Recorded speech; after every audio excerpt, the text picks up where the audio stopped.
Halo sahabat, bagaimana nih di tahun baru 2023 ini? Semoga semuanya akan lebih baik lagi ya teman-teman ya. Saya percaya karena teman-teman ini lebih produktif, teman-teman ini lebih banyak belajar dari kesalahan-kesalahan tahun yang lalu.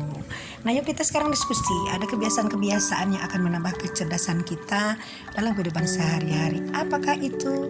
Oke, pertama ayo kita mulai mengembangkan hobi. Apapun itu, hobi itu mungkin bernyanyi, bermain musik, mungkin menari, mungkin menulis atau apapun itu, kembangkan karena mengembangkan hobi itu merupakan sebagian dari asah otak juga untuk mempertajam intuisi kita, juga untuk katarsis menyucikan jiwa kita sehingga kita hidup lebih baik lagi kualitasnya teman-teman ya. Lalu yang keduanya apa?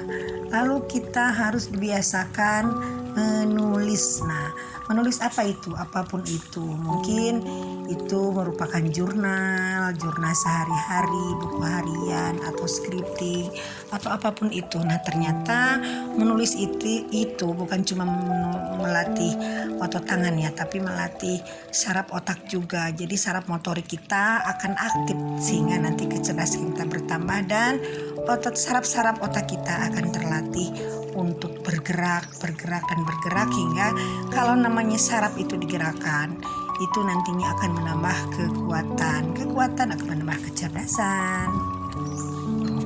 Lalu yang ketiganya apa? Kita biasakan untuk membaca. Nah, karena membaca ini kan merupakan jendela dunia konon teman-teman ya.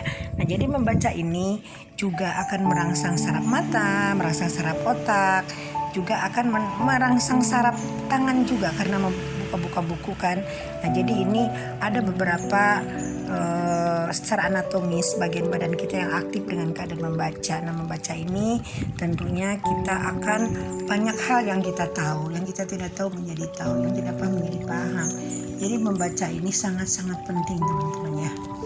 Nah, maka dari itu sekarang kita meskipun di era komputer, di era digital, kita harus tetap membaca buku karena itu ada hal-hal yang memang tidak bisa ditemukan dalam gadget kita, dalam internet kita.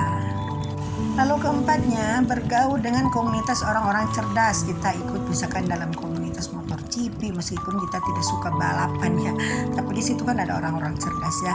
Bergaul sama orang-orang yang memang punya hobi positif. Jangan cuma bergaul sama orang-orang yang suka ngadu jangkrik teman-teman ya. Atau bermain gatrik ya, tapi bergaulah sama orang-orang yang memang punya komunitas yang lebih pergaulannya lebih ke arah yang lebih tinggi, yang berkualitas. Lalu kelimanya apa? Lalu kelimanya kita juga harus sering-sering apa ya, kalau dikatakan apa itu ya, jadi kita harus sering-sering melakukan tindakan-tindakan yang bersifat sosial karena sifat sosial ini akan menimbulkan refleksi dari saraf otak dan hati kita untuk lebih aktif karena berbuat baik, berbuat sedekah ini ternyata akan mencerdaskan pikiran hati kita secara psikis teman-teman ya. Lalu yang keenam, kita juga harus punya waktu untuk menyendiri untuk merenungkan hal-hal yang terjadi sesudah kita melakukan kegiatan hari kemarin misalkan. Nah, jadi kita harus punya waktu untuk menyendiri, untuk kita juga menikmati kesendirian kita karena kesendirian ini yaitu merupakan kesempatan untuk merenungkan hal-hal yang sudah terjadi dan hal akan terjadi. Nah, bahkan dalam kesendirian ini kita kan bisa melakukan afirmasi, bisa melakukan scripting, juga bisa melakukan visualisasi teman-teman ya. Nah, ini tentunya bertalian dengan dunia law of attraction teman-teman ya.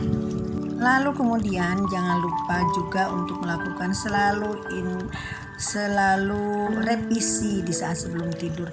Jadi kita sebelum tidur kita revisi hal-hal yang sudah terjadi, misalkan hal yang negatif kita revisi kepada hal yang lebih positif karena apa yang kita bawa sebelum tidur itu akan mempengaruhi pada pertumbuhan kecerdasan, juga akan mempengaruhi takdir kita sehingga frekuensi kita nanti akan mengarah kepada frekuensi yang tinggi kalau kita merevisi hal-hal yang negatif di siang hari teman-teman ya.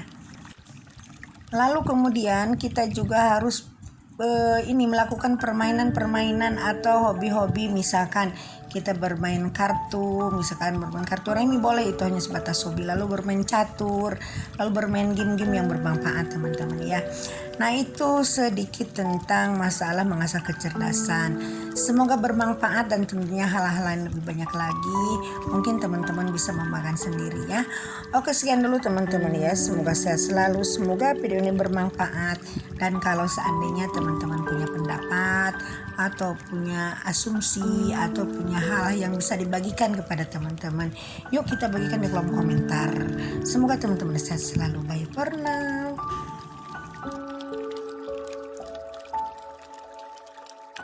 Thank you.